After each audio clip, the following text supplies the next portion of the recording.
Hello అండి. అందరికీ నమస్తే. Welcome to my channel women at house wife. ఈరోజు మన వీడియో వచ్చేసి మీరు ఆల్రెడీ థంబ్‌నెయిల్ చూసే ఉంటారు కదా! పిల్లలకు మైండ్‌ఫుల్‌నెస్ గురించి చెప్పడం అనేది అవసరమా అనేది మన టాపిక్. ఇది పేరెంటింగ్‌లో వన్ పార్ట్ అండి. సో, దాని గురించి ఈరోజు మనం డిస్కస్ చేద్దాము. అసలు మైండ్‌ఫుల్‌నెస్ అంటే ఏంటి అనంటే అలర్ట్‌నెస్ అండి. అలర్ట్‌గా ఉండడం. లైక్ ఇప్పుడు ప్రెజెంట్ లైఫ్ ఆర్ ప్రెజెంట్ డేలో మనం ఫోకస్ చేస్తూ రియాలిటీలో ఉంటున్నామా? లేకుంటే పాస్ట్, ఫ్యూచర్‌లో ఎక్కడో ఆలోచించుకుంటూ డీవియేట్ అవుతున్నామా అనేది అబ్జర్వ్ చేయడం అనేది మైండ్‌ఫుల్‌నెస్ అండి. ఇది పిల్లలకి పేరెంటింగ్‌లో భాగంగా మనం చెప్పాల్సిన అవసరం ఉంది. సో, ప్రెజెంట్ నేను ఈ వీడియో మీకు ఎందుకు చూపిస్తున్నానంటే, ఈ సముద్రంలో ఉన్న ఫ్లోని మనం అబ్జర్వ్ చేస్తున్నప్పుడు, మనం ఇక్కడ ఉండి మనం అలల్ని ఎంజాయ్ చేస్తున్నామా? కాన్సంట్రేట్ చేసి చూస్తున్నామా? లేకపోతే డీవియేట్ అవుతున్నామా? అంటే మన మైండ్ అనేది ఇక్కడే ఉంటుందా? బాడీ ప్రెజెంట్, మైండ్ అబ్సెంట్ లాగా ఉన్నామా లేదా అనేది దీనికోసం నేను ఈ వీడియో తీసుకున్నాను. అంటే అది అబ్జర్వ్ చేయడానికి. ఇంకొకటి మరొక వీడియో. ఇందులో నేను పిల్లల్ని గ్రౌండ్‌లో ఆడుకున్నప్పుడు తీశాను. ఇదెందుకు చూపిస్తున్నా అంటే, వాళ్ళు ఆడుకున్నంత సేపు కూడా ఎంత కాన్సంట్రేట్ చేసి ఆడుకుంటున్నారు, ఎలాంటి డీవియేషన్స్ లేకుండా ఫోకస్డ్‌గా ఆడుకుంటున్నారు అనేది చూపియడానికి ఈ వీడియో షూట్ చేశాను. ఎందుకు అనంటే, పిల్లలు ఏ పని చేసినా అంటే ఏ యాక్టివిటీ చేసినా కూడా either playing or reading books అయినా, హోమ్ వర్క్స్ అయినా, వాచింగ్ టీవీ ఏది చేసినా కూడా వాళ్ళ మైండ్ అనేది అలర్ట్‌నెస్ ఉందా లేదా అనేది మనం అబ్జర్వ్ చేస్తూ ఉండాలి. అంటే ఒక వర్క్‌ని ఫోకస్డ్‌గా చేస్తున్నారా లేదా అనేది మన మైండ్‌ఫుల్‌నెస్ అనేది మనకి చెప్తుంది.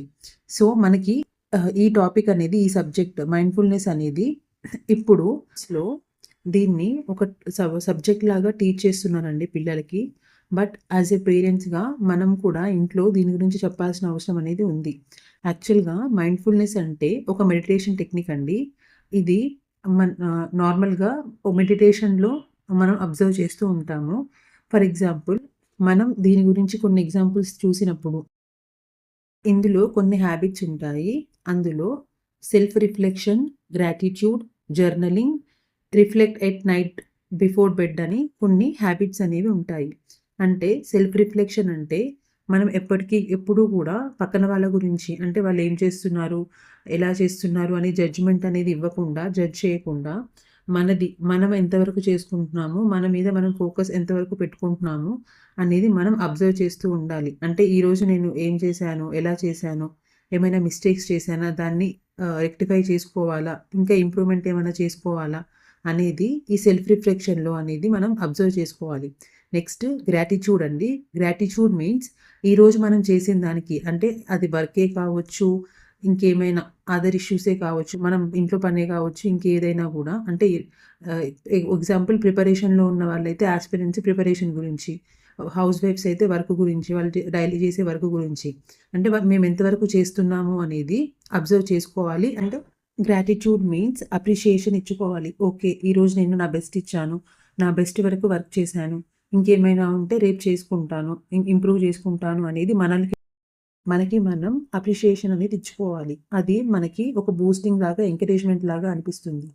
సో, నెక్స్ట్ వచ్చేసి జర్నలింగ్ అండి. జర్నలింగ్ మీన్స్ మనం డైలీ అంటే ఒక డేలో మనం ఏదైతే చేశామో అదన్నీ కూడా నైట్ ఒక డైరీ లాగా చిన్నగా రాసుకోవడం అనేది ఇంపార్టెంట్. యాక్చువల్‌గా ఇది చిన్న ఏజ్ నుంచి ఉండే పిల్లలైతే ఎక్కువగా చేస్తుంటారు. చిన్న పిల్లలు అంటే అప్పటినుంచి అలవాటు చేస్తే బావుంటుంది. చిన్నప్పటి నుంచి ఒక డైరీ మెయింటైన్ చేసుకోవడం. ఈరోజు నేను ఇందులో నా హాబీస్ రాసుకున్నా, నా హ్యాబిట్స్ రాసుకున్నా అనేది ఒకటుండాలి. అది జర్నలింగ్ కిందికొస్తుంది. ఫైనల్‌గా వచ్చి reflect at night before bed అంటే మనం బెడ్‌కి అంటే నైట్ బెడ్‌కెళ్ళే ముందు పడుకోవడానికి అది మనం మార్నింగ్ నుండి ఈవినింగ్ వరకు చేసిందంతా కూడా ఒకసారి రిఫ్లెక్ట్ చేసుకోవాలి. ఈరోజు నేను ఏమేం చేశాను, ఎంతవరకు చేశాను, అన్నీ ఫుల్‌ఫిల్ చేశానా, రేపు దీన్ని ఎలా బెటర్‌గా చేసుకోవాలి అనేది రివైజ్ చేసుకోవాలి. ఇది అనేది మనం ఆ డేలో చేసిన వర్క్‌ని ఎంజాయ్ చేయడానికి మనకొక బూస్ట్ లేదా ఎంకరేజ్‌మెంట్ అనేది ఇస్తుంది. సో, ఈరోజు మన డే అనేది హ్యాపీగా ఎండ్ అయితేనే నెక్స్ట్ డే మార్నింగ్ రొటీన్ అనేది మనకి హ్యాపీ మూమెంట్ ఆర్ జాయ్ మూమెంట్‌తో స్టార్ట్ అవుతుంది. ఇవనేది కొన్ని థింగ్స్ అండి. వీటిని మనం ఫాలో అవ్వాలి ఫస్ట్. మనం ఫాలో అవుతూ పిల్లలకి కూడా నేర్పించాలి. పిల్లలకి ఎలా చెప్పాలి అంటే పిల్లలకి ఎలాంటి బెనిఫిట్స్ ఉన్నాయో చెప్పాలి. అవి ఏంటి అంటే ఫస్ట్ వచ్చేసి ఈ మైండ్‌ఫుల్‌నెస్ ప్రాక్టీస్ చేయడం వల్ల కాన్సంట్రేషన్ అనేది ఇంప్రూవ్ అవుతుంది. అంటే పిల్లలు ఏ పని చేసినా కూడా ఫోకస్డ్‌గా చేస్తారు. వాళ్ళ కాన్సంట్రేషన్ అనేది బిల్డ్ అవుతుంది. నెక్స్ట్ సెకండ్ వన్ వచ్చేసి యాంగ్రీ ఇంకా టెన్షన్ అనేది తగ్గుతుంది. రెడ్యూస్ అవుతుంది. అంటే యాంగ్రీ అంటే పిల్లలకి ఏ చిన్న పని చెప్పినా కూడా ఊరికే కోపం వచ్చేస్తుంటది కదా! దానివల్ల ఈ మైండ్‌ఫుల్‌నెస్ యాక్టివిటీ చేయడం వల్ల యాంగ్రీ ఇంకా టెన్షన్ అనేది రెడ్యూస్ అవుతుంది. నెక్స్ట్ థర్డ్ వన్ వచ్చేసి సెల్ఫ్ కాన్ఫిడెన్స్ అనేది పెరుగుతుందండి. అంటే వాళ్ళు మేమేదైనా చేయగలుగుతాము. ఇందులో అచీవ్ చేయగలుగుతాము అనే సెల్ఫ్ కాన్ఫిడెన్స్ అనేది బిల్డ్ అవుతుంది. నెక్స్ట్ వచ్చేసి ఎమోషన్స్‌ని కంట్రోల్ చేసుకోగలుగుతారు. ఇవన్నీ కూడా నెక్స్ట్ స్టడీస్ మీద కాన్సంట్రేట్ చేయడానికి ఇది ఇంప్రూవ్ అవుతుంది. ఈ యాక్టివిటీ అంటే మనకి స్కూల్స్‌లో చెప్పడానికి రీజన్ కూడా అదే. స్కూల్స్‌లో ఇదొక సబ్జెక్ట్ లాగా తీసుకొచ్చి దాన్ని పిల్లలకి ఫోకస్డ్‌గా ఎక్స్‌ప్లెయిన్ చేయడం వలన ఇన్ని బెనిఫిట్స్ ఉన్నాయి కాబట్టి వాళ్ళ ఎమోషన్స్‌ని కంట్రోల్ చేసుకుంటూ వాళ్ళ స్టడీస్ మీద ఫోకస్ చేయడానికి ఈ యాక్టివిటీ అనేది ఒకటి తీసుకొచ్చారు. సో, పేరెంటింగ్‌లో పిల్లలకు మైండ్‌ఫుల్‌నెస్ అనేది చెప్పాలి కంపల్సరీ. దీనివల్ల చాలా బెనిఫిట్స్ ఉంటాయి. ఇవి ప్రతి ఒక్కరూ తెలుసుకోవాల్సిన విషయాలు. మనం మనం ఫాలో అవుతూ అంటే మనం ఏదైతే 5 స్టెప్స్, 4 స్టెప్స్ అనుకున్నాం గదా! గ్రాటిట్యూడ్, సెల్ఫ్ రిఫ్లెక్షన్ అలాంటివి అవి ఫాలో అవుతూ పిల్లలకు కూడా కొన్ని నేర్పించాలి. సో, ఈ మైండ్‌ఫుల్‌నెస్ మెడిటేషన్ టెక్నిక్ అనేది పిల్లల్లో కాన్సంట్రేషన్‌ని బిల్డ్ చేస్తూ వాళ్ళ అలర్ట్‌నెస్‌ని పెంచుతుంది. అందుకే మనం యాస్ ఎ పేరెంట్స్‌గా మనం కూడా దీని గురించి పిల్లలకి ఎక్స్‌ప్లెయిన్ చేస్తూ ఇంట్లో దానికి వాళ్ళు హ్యాబిచ్యుయేట్ అయ్యేలాగా మనం వాళ్ళని ప్రిపేర్ చేయాలి. సో, పేరెంటింగ్‌లో భాగంగా పిల్లలకు మైండ్‌ఫుల్‌నెస్ టెక్నిక్ గురించి ఎలా చెప్పాలో తెలుసుకున్నాం కదా!